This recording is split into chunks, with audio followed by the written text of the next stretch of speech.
All right. Hello, and welcome back to Real Seekers. I'm your host, Dale, the Real Seeker. Wishing you guys, hope you guys had a great Merry Christmas with your friends and family. And I know I did. And looking forward to the new year, that sort of thing. So this is just a quick show. I'm hoping it won't be too long and stuff. Although, yeah, I am kind of verbose at times. But this is a fulfillment of my promise to Michael Loftus, who based on my show on Messianic Prophecies, he kind of got back to me behind the scenes and was saying, well, I was hoping when you addressed the Daniel 9 Messianic prophecy that you kind of refuted the Maccabean Thesis. And I didn't do that. I didn't prepare for that in my show. So I told him I would do a bonus show to kind of address the Maccabean Thesis and some of his issues on that front. So with that said, let's not waste time. Let's get straight into that. Okay, so Daniel chapter 9, refuting the Maccabean Thesis. Okay, so just to go over again, Daniel 9, verses 24 to 27 is specifically the Messianic prophecy that we're looking at. And it's important to note that this prophecy is independent of earlier prophecies in Daniel 8, or other prophecies in Daniel 11 and stuff like that. So it's not. I would say Daniel chapter 8 is about talking about the Maccabean age and the Greeks and stuff. It's not Rome. That is the little horn or something like that. So that's one of the reasons skeptics will often associate Daniel 9 is because, well, they say, well, Daniel 8's about the Greeks, not Rome. And I tend to agree with that. And I'll link to a free scholarly paper from an evangelical Christian, even agreeing with that. But that doesn't speak that is totally independent of this Daniel 9 prophecy. So that has nothing to do with the other. So let's read Daniel 9 here. So Daniel's praying and he realizes the 70-year Babylonian captivity should be coming to an end soon, as per Jeremiah, his former prophet said. And so he's kind of grieving, and then the angel Gabriel shows up. He gives him this prophecy, quote unquote, 70 weeks or 77s. That means a period of 7 years. Each week is a year with these prophetic sevens here. So 77s, 490 years are decreed about your people and your holy city, to finish the transgression, to put an end to sin, and to atone for iniquity, to bring in everlasting righteousness, to seal both vision and prophet, and to anoint the most holy, or some people, and to anoint a most holy place in this translation. Know therefore and understand that from the going out of the word to restore and build Jerusalem until the coming of an anointed one, a prince, there shall be 7 weeks, 49 years. Then for 62 weeks, 434 years, I believe, Jerusalem shall be built again with squares and a moat, but in distress, in a troubled time. It'll be persecuted during this time. And after the 62 weeks, an anointed one shall be cut off or killed, and shall have nothing.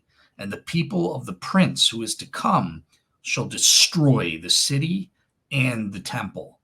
Its end shall come with a flood, and to the end there shall be war. Desolations are decreed. And he shall make a strong covenant with many for 1 week, 7 years. And for half of the week, 3.5 years, he shall put an end to sacrifice and offering. And on the wing of abominations shall come one who makes desolate, until the decreed end is poured out on the desolator. So that's what the prophecy says. And we have these interesting periods. So what is it what is this Maccabean thesis that Loftus wants me to respond to? Well, Michael provided this book. I'm not sure who this commentary is by, or if it's a skeptic or a Christian or something, but let's take a look at the commentary here. So he says, look, in chapter 9, verse 24, right up here, so the 70 weeks, the 490 years, this liberal Christian or skeptical voice who adopts the Maccabean thesis saying, just as Jeremiah's 70 years was an approximation, the 490 years here is not to be taken literally. It's just an approximation. Similarly, the distribution of the 3 weeks or the weeks periods in the following verses indicates only relative proportions of the total figure. So this is an interesting claim here that all these years, it's weeks of years, 490-year period from the going forth of this decree. This is all just approximations. We don't need to take this stuff literally. You're not supposed to be counting years according to this person here that made this commentary. So it's important to see in terms of the prophecies, though, it is eschatological and messianic, because this commentator admits that an expression used almost always of the temple or the altar, but he says, look, the author sees the definitive establishment of the kingdom of God, everlasting righteousness, realized in the reconsecration of the temple after Antiochus's desecration, or personified in the holy community, such as the Son of Man with Jesus and that sort of thing. So the Maccabean Thesis here is this part about Antiochus Epiphanes IV of the Seleucid Empire, or Seleucid Empire, however you say it. These guys were brutal pagan Greeks, and they were in charge of the land of Israel of this time, and they were persecuting Jews who were religiously faithful to the Bible-believing Jews, and they were trying to Hellenize. This was the age of Hellenization, where Greek pagan culture was infecting or being assimilated all of the surrounding cultures. And this is the same in Jerusalem. Many Jews were becoming paganized or Hellenized, so to speak, to assimilated into Greek culture. And this offended a lot of Jews at the time. But it was Antiochus Epiphanes IV who this Hellenizing influence came to an end. And he put an abomination in the temple. Some people, I think it says later on what that was. It was a dedication, an inscription dedicating the temple to Zeus, that king of the pagan Greek gods. Obviously, this was for the religiously, biblically faithful Jews. This you can't do this. This is what led to the Maccabean revolt. But that's what it's talking about here, the Antiochus's desecration of the temple that took place in about 168 to 167 BC. Okay, so in terms of when this 490-year approximate period starts, in verse 25, from the utterance to be rebuilt, from the time of Jeremiah's prophecy. So that's in and around 605 BC or 597 BC, depending on which prophecy this skeptic has in mind, skeptical or liberal commentator has in mind. And it also mentions, it's also taking the view that there's, okay, let me just read it. Okay, so 1, anointed and a leader, either Cyrus the Great, the pagan Persian who let the Jews return from Babylonian captivity to the Holy Land, who was called the anointed of the Lord. He was the first pagan to be called a Messiah. Anointed one just means Mashiach in Hebrew, or Messiah, of the Lord to the end of the exile.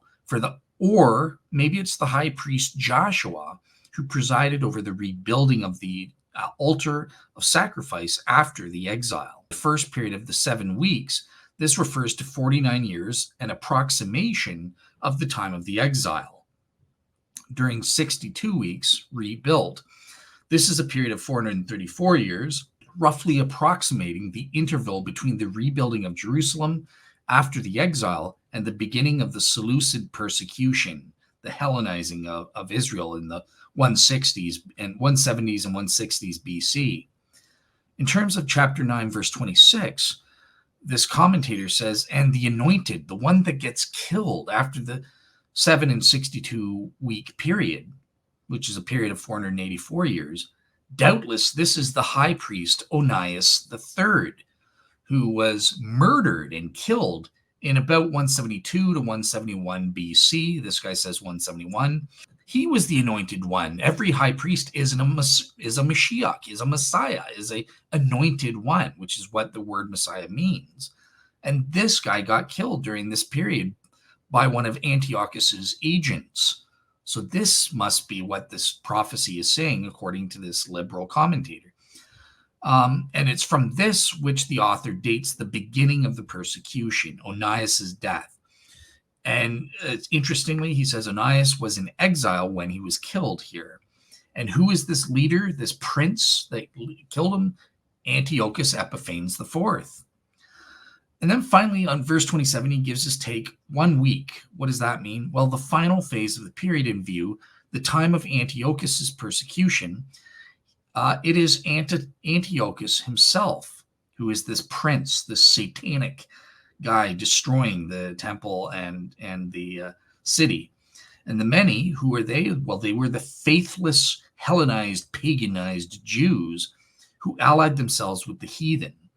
And this corresponds with 1 Maccabees, chapter 1 there. Now, half of the week, how does he interpret that? He says, well, 3.5 years. See note, this is after 3.5 years, this is when the temple was desecrated by Antiochus from 167 to 165 BC. And probably the main in the main portal is where he put this idolatrous dedication to Zeus. And he explains the horrible abomination, perhaps an inscription, here it is, was placed on the portal of the temple, dedicating the temple to the Olympian pagan god Zeus. So yeah, that's in a nutshell the Maccabean Thesis. These are some of the claims that Michael Loftus wanted me to respond to. So let's just summarize the 4 main Maccabean Thesis claims here in this text.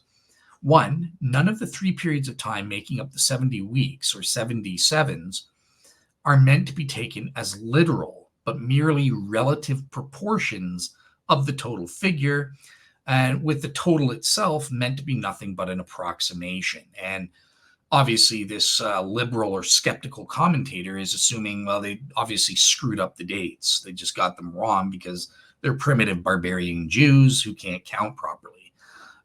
So I guess that's kind of the implied assumption there. Secondly, the period following the 62 weeks period approximately corresponds with the beginning of the Seleucid persecution of the Jews under Antiochus IV, where he came to power starting in about 175 BC, and then the subsequent Maccabean revolt from between 167 to 160 BC. 3, the anointed one that gets killed after the 62-week period was doubtless the high priest Onias III, who was replaced by his brother Jason in 175 BC, and then was later killed in approximately 172 to 171 BC. And finally, we have this, the final week, which doesn't really, this final week claim, we don't really, I'll address it quickly, but it's not as important to what Michael Loftus wanted me to respond to.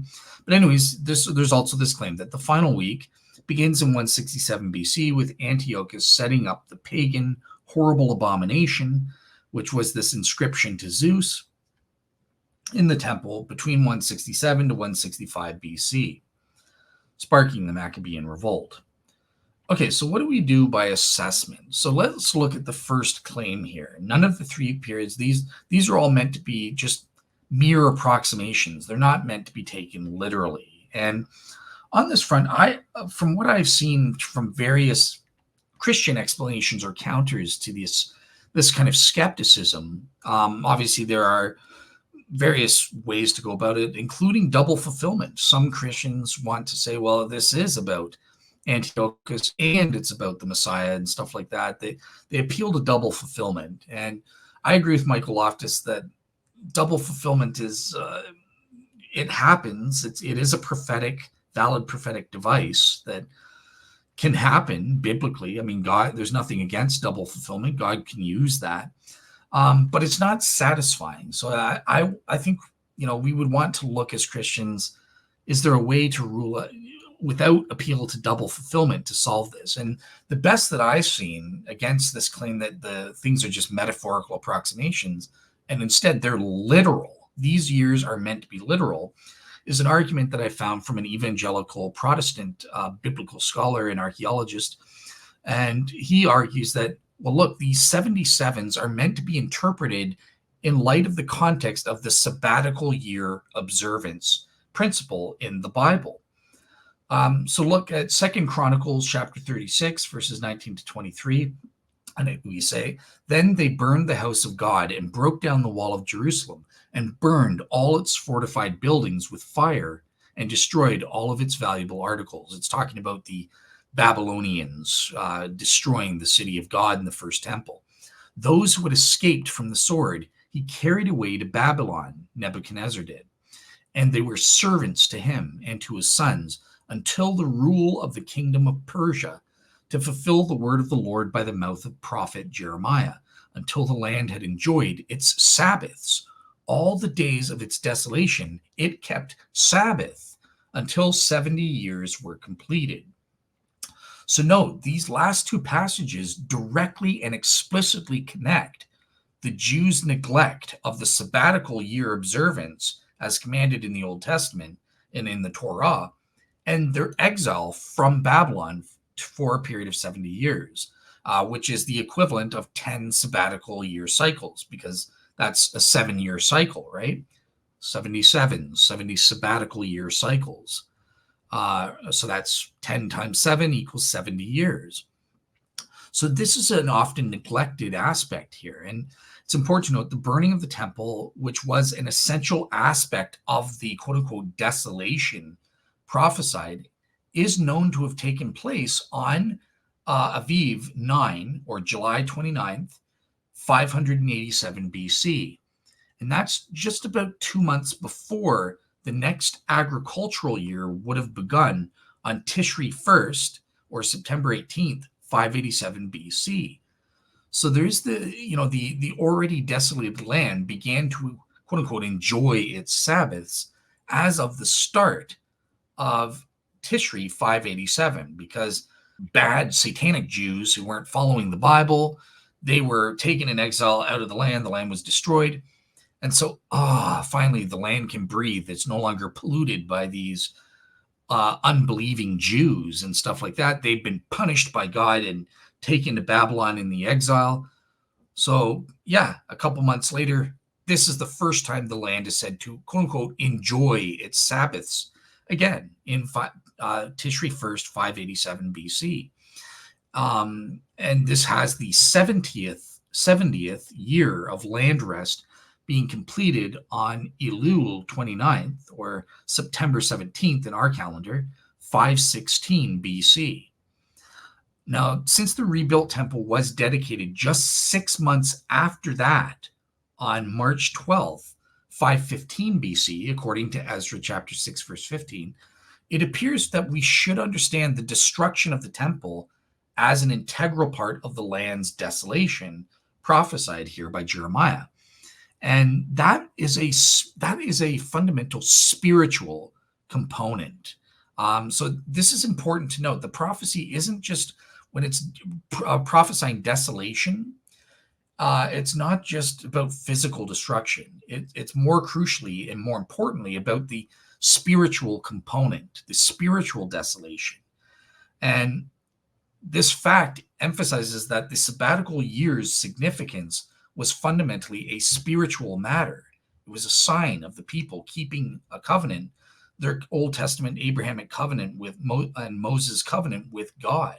So these are fundamentally linked. But it's important to note that because it could have theoretically started here, we know biblically and historically it didn't start here. The Jews didn't start observing the sabbatical year cycle until later on. So it didn't resume on Tishri 1st, 515 BC. It waited for a little bit later.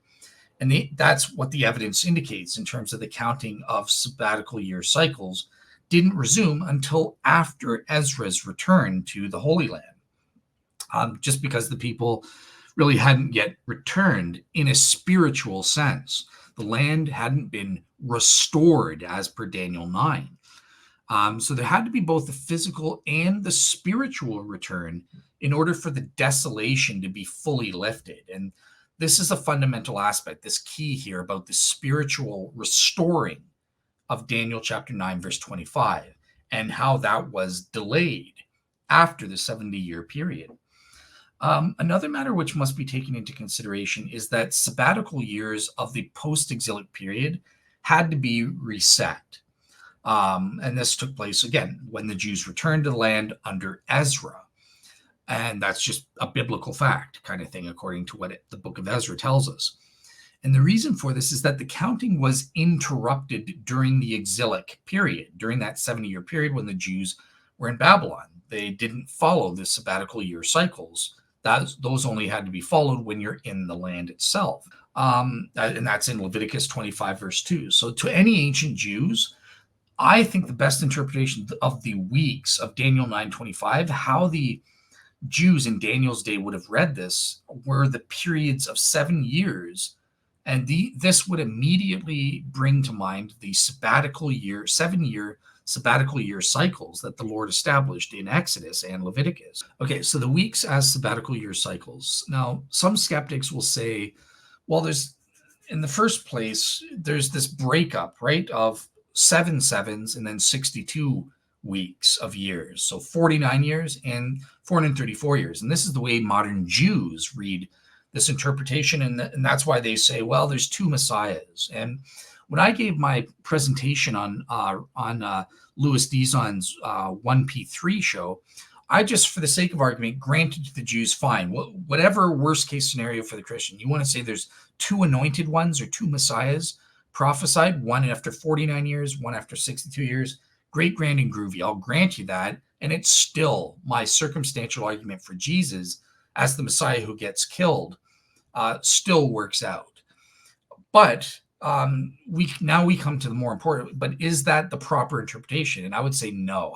I personally think there is only one Messiah in Daniel chapter 9. However, there is this thing, even Christian scholars like Dr. Michael Heiser, for example, will say, well, there is this atna, a disjunctive accent in the Jewish Hebrew Masoretic text of Daniel 9:25. And this is the reason why modern Jews and some Christians like Dr. Heiser will separate the 7 weeks from the 62 weeks and say there are 2 anointed princes. Now, I personally don't buy this because, number one, all of the early Greek translations of Daniel, which preceded the Masoretic text, the Septuagint, the Theodotian, Symmachus, and the Peshitta, as well as the Latin Vulgate, which Roman Catholics are, that's important for you guys, they do not separate the 7 and 62 weeks, but view them as a contiguous 69-week period, 484 years, between the decree and the coming of the Messiah, thus providing ancient support for just ignoring this separation and saying there's only one Messiah, and he comes after 69 weeks. That said, well, but why does it break it up into 7 weeks and 62 weeks then? Well, this is where I think the sabbatical year interpretation, cycle interpretation works, because instead of seeing 2 anointed ones or 2 messiahs, an alternative way of reading this is the completion marked by the end of a Jubilee cycle. That 49 period marked the end of the first Jubilee since the restoration of the land. And Roger Young has discussed how when Scripture speaks of a Jubilee period, it uses inclusive reckoning. So the Jubilees occurred every 49 years, which is 7 weeks of years. This first division in Daniel's 70 weeks was likewise 49 years long. And this implies that each period was not just some arbitrary period of 7 years, but specifically a sabbatical year cycle culminating in the year of the Jubilees, or in the end of the Jubilee cycle. Incredible. Makes sense. Now, Daniel 9:25 informs us that a total of 69 sabbatical year cycles would completely elapse between the issuing of the key decree and the manifestation of the Messiah, the anointed one that gets killed. And this is meant to be literal years under the sabbatical year interpretation. So it was 483 literal years, not prophetic years of 360-day calendar. That and in the article in the paper that I'll include on some of my sources on my blog for the show, there are various ways of interpreting. Well, what is a year? Is it a literal 365-day year or not? And I always said that I go for the literal 365-year cycle. And that is what consistent with the sabbatical year cycle interpretation of these things. And in fact, we are supposed to get literal starts and end dates, which I'll get to in a moment, and you'll find amazing as a Christian. Yeah, so these are literal years. They're not prophetic years of 360-day calendars, or there are other interpretations that get refuted in some of the sources that I'll be scholarly sources that I'm using here. But yeah, the sabbatical year cycles are independently identified. This is important because we have a way of independently verifying literally these sabbatical year cycles and seeing, do they reconcile with the Christian interpretation of this prophecy? Oh my goodness, you're going to be so amazed. Perfect fit when you see what I've got in store. But yeah, for now, basically, we should approach our study with an eye to relate the prophecy of Daniel 9, verses 24 to 27, to a sabbatical year calendar. And on this front, we have two independent scholarly studies to choose from, either Ben Zion Watchholder or Benedict Zuckerman. And it's the latter which is more in favor, has scholarly consensus. The Watchholder study is inconsistent with Daniel 9 in the literal interpretation, but it's not as credible as Zuckerman's study, and the majority of scholars use this. And it's the latter that yields a sabbatical year cycle that precisely and independently matches up with scholarly consensus. The majority of historians, atheists, Christian, Jewish, whatever, they all agree with Zuckerman mostly.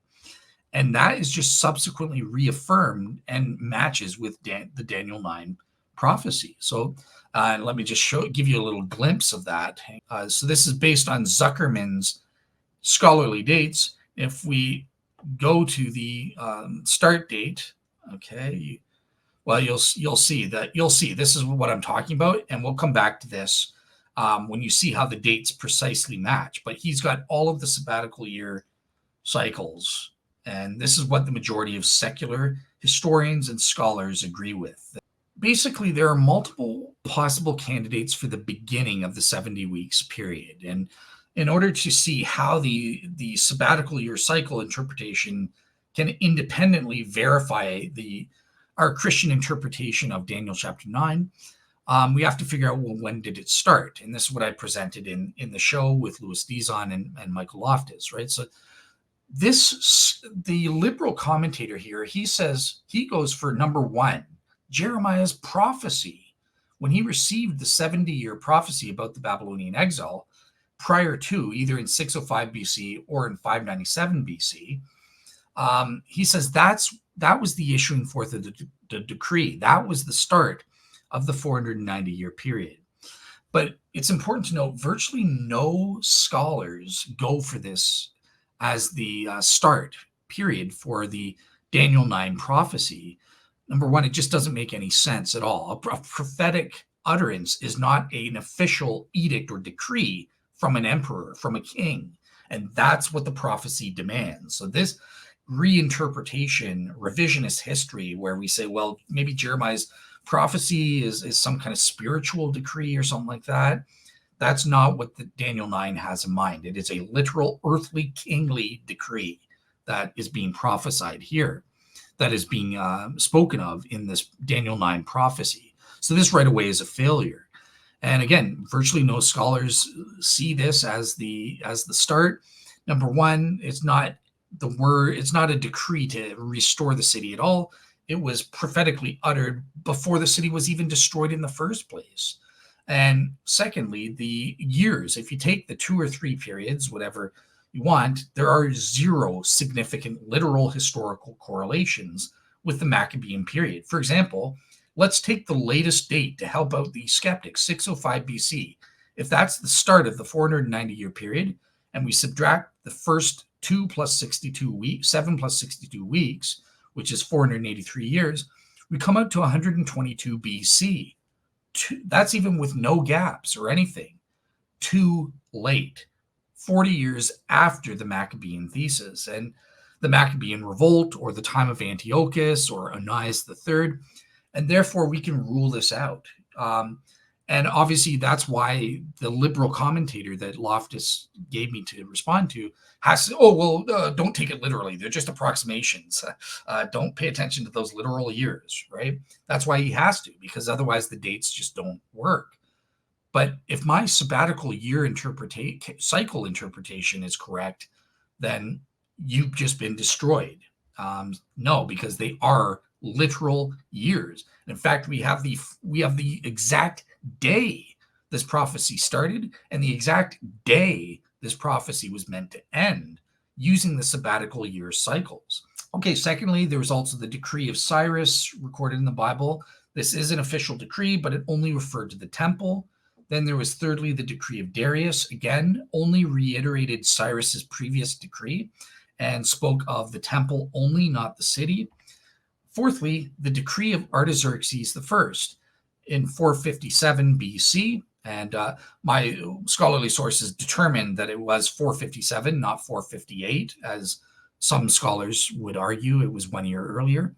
But yeah, this focused on the temple again, but it gave Ezra permission to use the funds as needed for the walls and the roads and stuff. And Nehemiah chapter 1, verse 4 indicates that the author, biblically inspired authors, associated this decree with the restoration of Jerusalem as a whole. Remember that restoration, it's not just physical, it's also talking about the spiritual restoration of the city as well. And then finally, we have the commission of Artaxerxes in Nehemiah chapter 2, which dates to about, this should be 444 BC, but some people date it as late as 446. Very well. But this date, while it does mention the rebuilding of the city, the problem is this is not an official royal edict. It is not a decree at all, and therefore doesn't count. And furthermore, there are problems because even if we take this date, then the 7 plus 62 weeks would give us about 38 AD, 444 minus 483 years, we get about 38 AD. There's no significant Messiah or anointed one who was killed in 38 AD, according to Jews, secular historians, and even Christians. Who was this person? There's no one. So the prophecy is just an utter failure. I would say that the start date is most assuredly 457 BC, and it's the decree of Artaxerxes that both the Bible and his secular history confirm is the start of this 490-year period.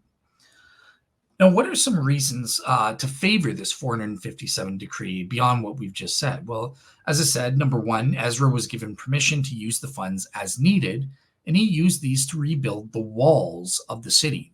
In the ancient Near East, in this time period, the walls were considered the city itself. It's representative of repairing the city as a whole. Secondly, biblically speaking, Ezra 9 and Nehemiah chapter 1 indicate that these inspired biblical authors themselves associated this decree with the restoration of the city itself, of Jerusalem as a whole. Thirdly, Daniel 9:25 informs us that God did not merely intend to rebuild the city, but also to, quote unquote, restore it. So remember, restoring the city includes not just the physical repairs or rebuilding, but the spiritual restoration of the land as well. So therefore, we must include the arrival of Ezra to Jerusalem and the initiation of his religious reforms as an integral part of the going forth of the decree. So yeah, the restoring is mentioned before the rebuilding, implying it was the more important consideration, and thus Ezra's arrival, accompanied by a full complement of Levites and temple servants, who brought, according to the Bible, in-depth knowledge of the law and had royal authorization from Artaxerxes, the Achaemenid Persian emperor or king of kings, to both teach and enforce the law of Moses, the Torah. That was what allowed the true restoration of the city and its people to take place. And there's an interesting biblical connection. If we look at the prophet Isaiah, chapter 1, verse 26, it actually addresses what Daniel 9:25 is referring to when it speaks of the quote-unquote restoration of the city. It has a specific reference to the implementation of the magisterial reforms of Ezra when he returned to the city. And he returned the city to the precepts of God, the law of Moses. And the passage in Isaiah 126 is a prophecy of what Ezra would do, therefore connecting this initiation of the 490 years to the spiritual restoration of that Ezra brought to the land. So yeah, Isaiah 126 says, "Then I will restore your judges as at the first, and your counselors as at the beginning. After that, you will be called the city of righteousness, a faithful city, restored city, in other words." And the context of this passage is the situation just before the Babylonian captivity. So yeah, as the ESV Study Bible notes, quote unquote, "The prophet looks forward to a cleansed people after the historical judgment of the Babylonian exile, restored to its mission, not just physically, but to its spiritual mission as being a light to the Gentiles." And it promises the Lord's judgment on the nation, that their dross and alloy, their sinful compromises with the surrounding nations, will finally be removed. And once this is done, God promises to restore, but it's the same word, that's the same word, shuab, for restore in Isaiah 126 that is used in Daniel 9:25. Incredible. So yeah, and speaking also their judges as at the first and their counselors as at the beginning. Well, this is exactly what God did when he brought Ezra, who set up magistrates teaching and enforcing the law of Moses. Okay, so I think this is a powerful connection. I think this argument from the spiritual restoration does really favor the 457 decree as the start of this 490-year period. Plus, there's a bonus for Christians, because if we use this as the starting date, well, 483 years literally as sabbatical year cycles, we get 457 BC, the issuing of the decree from Artaxerxes, minus 483 years equals 26 AD. But remember, there is no year zero, so we have to add one. So it's actually 27 AD, the very same year the Gospels say Jesus the Messiah started his ministry. If you're a Christian, you're going, ding, ding, ding, this has got to be it. But as we'll see with the sabbatical year cycles, it gets even more amazing than this. We can go further than just the year. Okay, so going on with the sabbatical years interpretation. So it's important to note we cannot begin counting multiples of 7 years, beginning from whatever date Artaxerxes may have first published his decree, because agricultural years were always reckoned as beginning in the fall month of Tishri. So therefore, the counting must commence with Tishri first of the same year.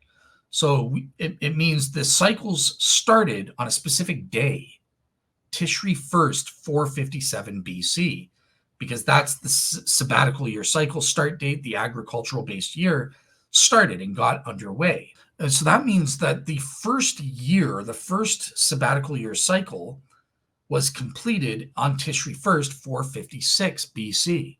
And then we can count the sabbatical year cycles as completed after that. So, because remember, it's not like, oh, the land is enjoying its sabbatical year restoration on 457. No, it takes that 1 year to bring it up to completion. So that first full year ends Tishri 1st, 456 BC.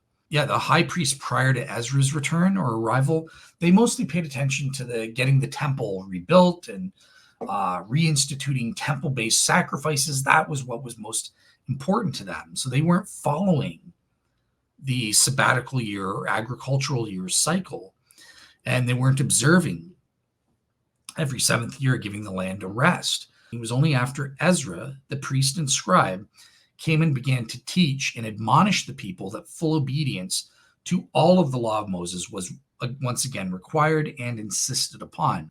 So yeah, I think the most important thing, since the count of the sabbatical year observance was always incremented at the fall month of Tishri, which is around September to October, and since Ezra arrived in Jerusalem 2 months prior to Tishri 1st, 457 BC, it makes most sense that that was the date, the earliest possible date for the resumption of the sabbatical year cycle in the Holy Land and the resuming of the counting of these things. It doesn't make sense that Ezra would wait a full year to implement the sabbatical year cycles. He would get it started right away. So from this, we can actually tentatively conclude that the sabbatical year counting in the post-exilic period began on Tishri 1st, 457 BC. This specific day was the start of the 490-year cycle. Incredible.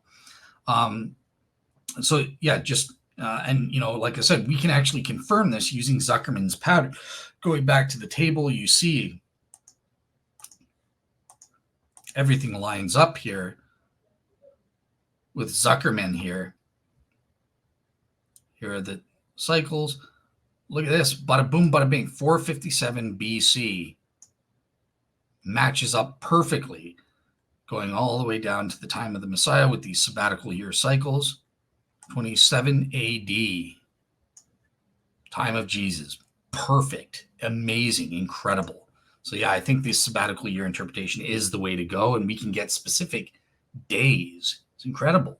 And using Zuckerman's patterns, we find that the final year of the 69 weeks, the 7 plus 62 weeks of years, spans from Tishri 1st, or September 30th, 26 AD, all the way through Elul 29th, September 19th of 27 AD. So therefore, the prophecy of Daniel's 70 weeks informs us that the Messiah could not be manifested until Tishri 1st, the Feast of Trumpets, 27 AD at the earliest, because he is said not to come until the 7 plus 62 weeks is completed.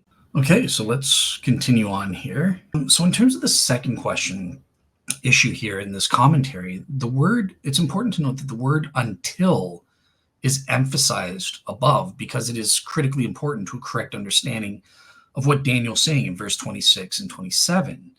So remember, it says in chapter 9, verse 25, that from the issuing of the proper decree until, meaning up until the time of the manifestation. In Greek, it's phanerou. In John 1:31, for example, the manifestation or coming of the anointed one. 69 sabbatical year cycles, 483 literal years total, would pass first, and only after that would the Messiah show up. So the Messiah doesn't come during the 69th week or during the 483-year period. It's not like he shows up 482 years later and says, here I am before the 483. No, 483 sabbatical cycles must complete, and only then does the Messiah show up. That's what this prophecy is saying. So the Messiah, the anointed one, he is cut off or crucified, as we know with Jesus, sometime during the interregnum after Daniel's 69th year sabbatical year cycle concludes. There, as we'll see in a bit, there has to be some gaps, because think about it. If you interpret, again, 27 AD, Jesus shows up. He's the only significant Jewish messianic figure in 27 AD who shows up and claims messiahship. But he's killed in 30 AD. And the city, Jerusalem, isn't destroyed until 70 AD, 40 years later. So obviously there has to be a gap, some gap years in between these two periods, the 69 weeks and the 70th week.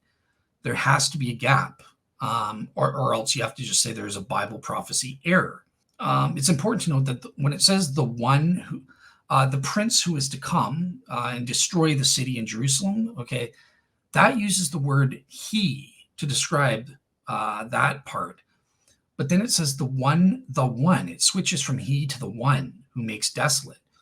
And although it is grammatically possible that this person is the same as the prince to come, the fact that the reference changes from he to one might imply that someone else is in view. And perhaps it's talking about the false prophet. If you take a future view, false prophet who's introduced after the Antichrist in Revelation chapter 13, verse 11. It doesn't necessarily have to be talking about the same person who destroyed the temple in Jerusalem in 70 AD, who was Titus, the Roman general Titus, the son of the Emperor Vespasian. That's what I wanted you to get here is, look, there's a gap period after the 69 weeks. There has to be. And the Messiah or the anointed one is not killed until after the full completion. 69 full sabbatical year cycles have to commence. And we know that's on Tishri 1st, 27 AD. And that's when the Messiah, only after that does the Messiah show up. Coincidentally, that's when Jesus shows up and gets baptized by John and is declared the son of the Messiah, one might want to say.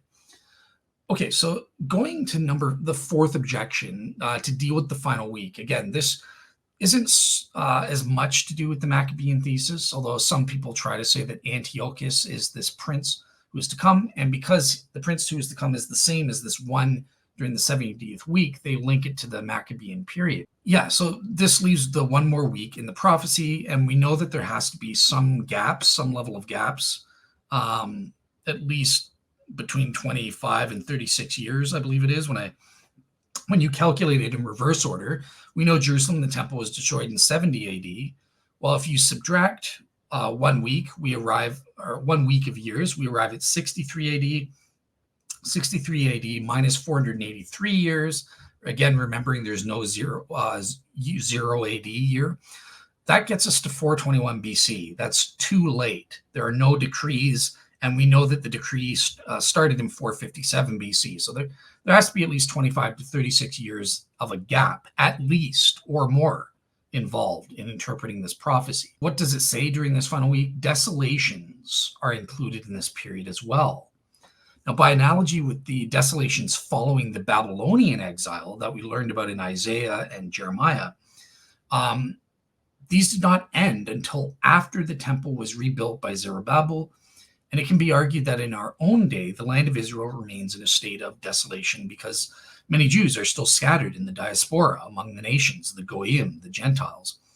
Muslims still control access to the Temple Mount and all that stuff. So there's an easy, obvious future interpretation to this 70th week. Moreover, there are strong internal evidences within Revelation itself that, from a Christian perspective, at least full preterism, because I do have some partial preterist understandings. I am an millennialist in terms of my eschatology. So I do believe there are future fulfillments left in store in terms of Daniel's prophecy and that sort of thing, obviously, right? So, yeah, so it's just saying, this guy's saying, look, if you take a full preterist stance, everything is fulfilled, all prophecies fulfilled by 70 AD, that just doesn't work. And in fact, it even contradicts the book of Revelation and that sort of thing. So, yeah, it couldn't have all been fulfilled by 70 AD, let alone fulfilled in the time of the Maccabees, as the liberal scholars want to say.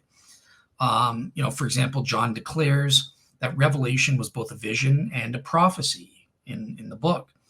But Daniel 9:24 says the purpose of, or one of the main purposes of the 70 weeks is to seal up vision and prophecy. So obviously prophecy and visions were still happening in the 90s AD when John wrote the book of Revelation, according to most biblical scholars. So yeah, I think a little bit of reflection shows that the exegesis of Daniel 9 here is in fact correct. The sabbatical year cycles is what's in view. There's no gap or separation with the first 69 weeks. The 7 years and the 62 weeks are one 69-week period, or a period of 483 years. Then the Messiah after that will show up in 27 AD and manifest himself and be killed. And after that, the temple will be destroyed by the prince who is to come, and the city destroyed. And then there would be the final 7-year period at some point. Okay, so there's the most important objection. Remember, they said who is this Messiah that would be cut off and killed after the 69-week period? Well, according to these liberal scholars in the commentary, the anointed one is none other than the high priest Onias III, who was killed in 172 or 171 BC by Antiochus Epiphanes and his agents. So basically, I would just say, number one, we can absolutely rule this out just based on the timing. Look, if we take 605 BC, the latest possible date, minus 483 years for the start of the 490-year period, minus 483 years, which is the 7 plus 62 weeks of years period. Unfortunately, we come out to 122 BC, way after, 40, 50 years after Onias was killed. The timing just doesn't work. And as we saw, the weeks of years are meant to be interpreted literally as sabbatical year cycles, starting Tishri 1st to Tishri 1st of the each 7-year cycle before they start again. But we can also rule out Antiochus Epiphanes as the prince who is to come, and Onias III as this Messiah that gets killed for various other reasons. For example, the connection with Isaiah 40. Remember, Isaiah 40 is the start of the 4 servant songs and the most important Messianic prophecy in the world, Isaiah 53, that really speaks to it being Jesus clearly. But in Isaiah 40, this is the prediction of the coming of the Lord in judgment and the kingdom to take away Israel's sin. And this is clearly Messianic, the voice of the one crying in the wilderness. Who's that? Remember, John the Baptist. That's what the New Testament tells us, where Jesus applies this to John as being that voice crying in the wilderness, ushering in the Messiah's arrival and the kingdom of God's everlasting righteous kingdom being brought in. But preceded by the Messiah taking away Israel's sin at the coming of the Lord in judgment. And we also have the time of the judgment of Jerusalem. So we have this promise of the coming in of everlasting righteousness after this judgment and removal of sin, and this ushering in of the new creation, the new heavens and the new earth, the true eschaton or kingdom of God. So if Isaiah 40 is the background, and most biblical scholars, atheist, skeptic, doesn't matter, they agree Isaiah 40 is indeed the background for Daniel chapter 9. And there are various reasons for that, as well as similarities with Malachi chapter 3 and 4 being identical in this place.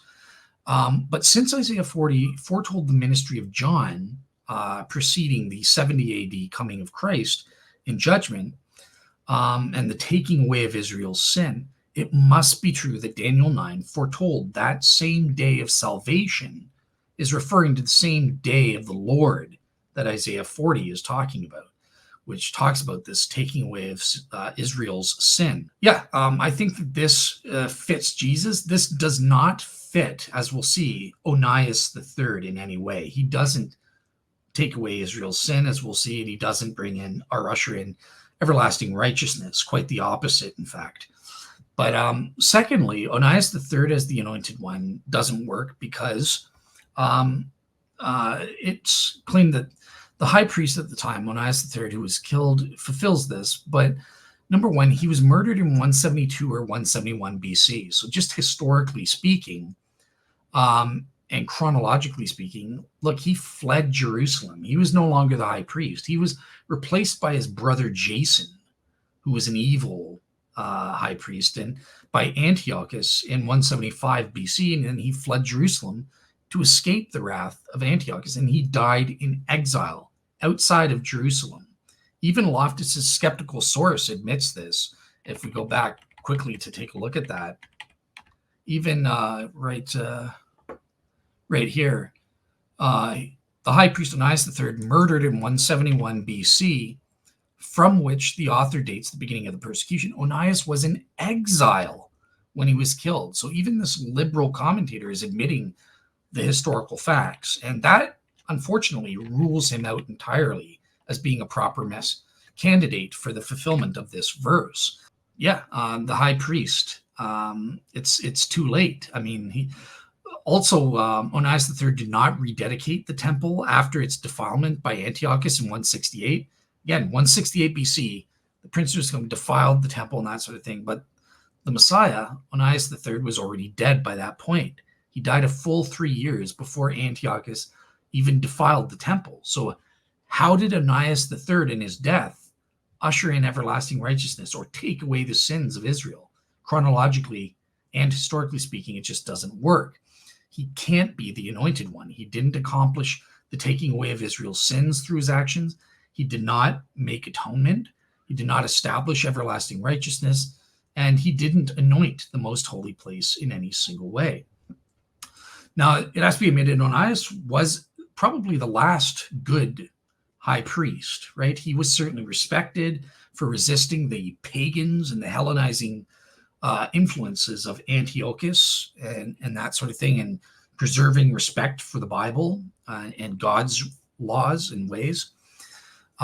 He was also resisting the plundering of God's temple's treasures by, the king Seleucus Philopator, the predecessor to Antiochus. But the fact remains, he was not the priest that was in charge of the temple after its desecration by Antiochus. And so it's just anachronistic to suggest that he was the one that made the atonement or took away the sin and made the reconciliation, let alone brought in everlasting righteousness. That we didn't. We had the Romans going after Israel. So, yeah, the kingdom of God was not ushered in the Maccabean period. It would be obviously a false prophecy, and no one would have considered Daniel. They would have considered Daniel a false prophet if this was the case. And again, because this happened, Onias was murdered a full 3 to 4 years before Antiochus defiled the temple. This just means there's no way to hook up the 70th week to this period after 171, because supposedly in the middle of the 70th week, Antiochus defiled the temple in 168 or 167 BC, and it was then Judas Maccabeus who cleansed the temple in 164 BC. So that's 7 years after the death of Onias. So that just means that 3.5 years after the end of the 1170th week, this timeline falsifies the claim that Onias was the Messiah of Daniel chapter 9. It just doesn't work. But the one thing I also wanted to mention here is it also doesn't work because the people of Jerusalem, they didn't kill Onias III, as this prophecy suggests. It wasn't the people. The attack and the desolation of the temple was not God's punishment for, the Antiochus killing Onias. And Menelaus, who was the high priest that killed Onias, being an agent of Antiochus, but he did so as a pawn of Antiochus. And this Menelaus himself did not die until approximately 161 BC. So he wasn't punished according to this prophecy in the time frame that he was supposed to after that 3.5 weeks. So yeah, once again, the attack on Jerusalem was not the avenging of the blood of Onias, since the one guilty of that crime, neither Antiochus nor Menelaus, were slain in that attack. But in Daniel 9, it is the city that is being destroyed for killing the anointed Messiah. Jerusalem didn't kill Onias III. They did kill Jesus. The scribes and Pharisees, the leaders, the corrupt hypocrites in charge, they were the ones who killed Jesus. Perfect fit with Daniel 9. Onias III is not a perfect fit. Also, in terms of the elements of atonement, taking away sin, etc., here's the important thing about why it's important. Onias was in exile. He was not in the holy city. He was not in the temple. He was not serving as a high priest when he died. And that's a major problem, because these tasks are distinctively and exclusively the cultic and liturgical work of the high priest in the temple in Jerusalem. You cannot perform it anywhere else in the entire world. It has to be temple, Jerusalem, or else it doesn't work. And this is what the biblical requirements are. So Onias couldn't do it from exile. He couldn't perform these tasks from exile through his death or anywhere or any other means. And we know it wasn't any other high priest that followed Onias, because Menelaus was the man who murdered Onias. He was a corrupt, evil, sinful, and satanic man. He was not a biblical follower of God. And it couldn't have been his henchman. So, yeah, because he purchased the high priesthood through bribery from Antiochus there and killed Onias, he did not, and biblically speaking, could not establish everlasting righteousness, nor did he or could he make atonement and take away the sins of Israel, because he was totally corrupt himself. Also, Daniel 9:24 foretold the coming world of everlasting righteousness, And this must be seen as a prediction of the long-anticipated Messianic kingdom, as we saw with its link to Isaiah. It comes in its fullest sense. Now, was everlasting righteousness in its fullest messianic sense brought in with the death of Onias? No. In fact, the Maccabean revolt was all about bringing in the old covenant, not a new covenant, like Jeremiah says the Messiah is supposed to do. Again, this is another reason to rule out Onias' death as being the anointed one's death in Daniel 9. It didn't bring in a new covenant. It just reestablished the old covenant. And also, it's interesting to note that in the late Second Temple period, there was the belief that the high priestly office had been so defiled, contaminated, and degraded for so long that there were no qualified high priests. And therefore, the entire temple cultus was totally defiled. Now, again, I can't prove that's a majority belief at this time. It's definitely among the Essenes in the 1st century AD, but there was this widespread belief in the late Second Temple period about the high priestly line from Onias onward, and saying that, look, they were all just defiled and corrupt. None of them could make the atonement or bring an end to the everlasting sins. Sounds like they needed a priest from the order of Melchizedek, Jesus Christ. That's the only way they could take away the sins of Israel, according to this belief. Also, we have in Isaiah 65, the old creation is destroyed, along with the people that spurned Lord's gracious calling to repentance and obedience. Now, as a result of that rebellion, Israel would fill the measure of her sin. Fill the measure of her sin. That's an interesting line there, and it's reminiscent of what Jesus says in the Gospels, talking about how the scribes and Pharisees were so satanic and hypocritical and sinful that they were bringing the measure of sinness to its completion right before they were going to kill him, with them killing him as the Messiah. So, yeah, these identical tenets and elements have been found in Isaiah 66 about the rebellious people, and when they're destroyed, the sinful city, this gives rise to the new heavens and the new earth in the eschaton. So this seems to be what the text of Daniel demanded. It can't be fulfilled in terms of everlasting righteousness. It can't be established by any restoration of the old covenant temple, which is at best what Onias contributed to or advocated to and was martyred for. It has ineffective sacrifices, and the revival of Torah observance does nothing. These are just tutors and stuff like that. So, yeah, Onias is not bringing in a new covenant and bringing the laws of Moses to dwell in our hearts, within us, spiritually in any way. So I think we can outrule him that way.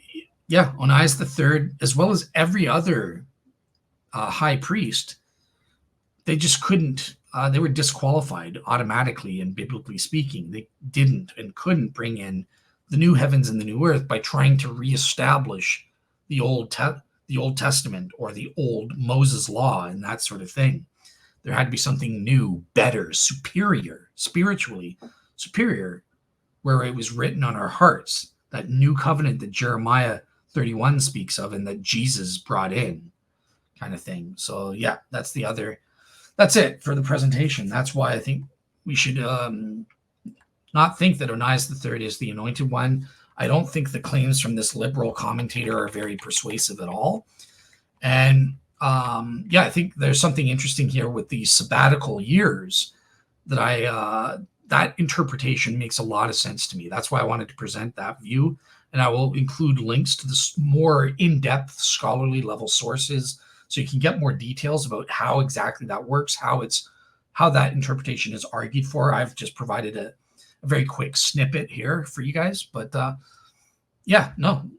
look, in terms of the claims of the skeptics here, the four claims, the three periods are literal 365-day years, weeks of years. So it's a 490-year period, and we can know the exact date it started and the exact date it ended in terms of the 69 weeks, at least. We know there was a gap between there's a gap of some sort, at least 25 to 36 years or more between the 69th completion of the 69th week and the start of the 70th week, during which time the anointed one or the Messiah would be killed, and the city and the temple of Jerusalem would be destroyed, both of which happened amazing after the 69th week. These were literal sabbatical year cycles and that sort of thing, confirmed independently by Zuckerman and his scholarly work on the sabbatical year cycles and that sort of thing. Fits perfectly with the Christian interpretation of Jesus as the Messiah. Totally doesn't work at all with Onias III as the supposed anointed one during and just prior to the Maccabean revolt. I think that a lot of the things in the 70th week have to happen in the future, but there is zero way to make that consistent with Onias III or with what was going on with Antiochus IV in the Seleucid Empire during the time of the Maccabees in 175 to 160 BC. There's no correlation, and the dates just hopelessly do not match up. Whereas we have independent, the Jesus Christians have independent attestation through the sabbatical year cycles to find the precise start and precise ending date of the 69-week period before the Messiah would have to show up. Yeah, but that's it. All right, have a happy week and happy New Year to everybody.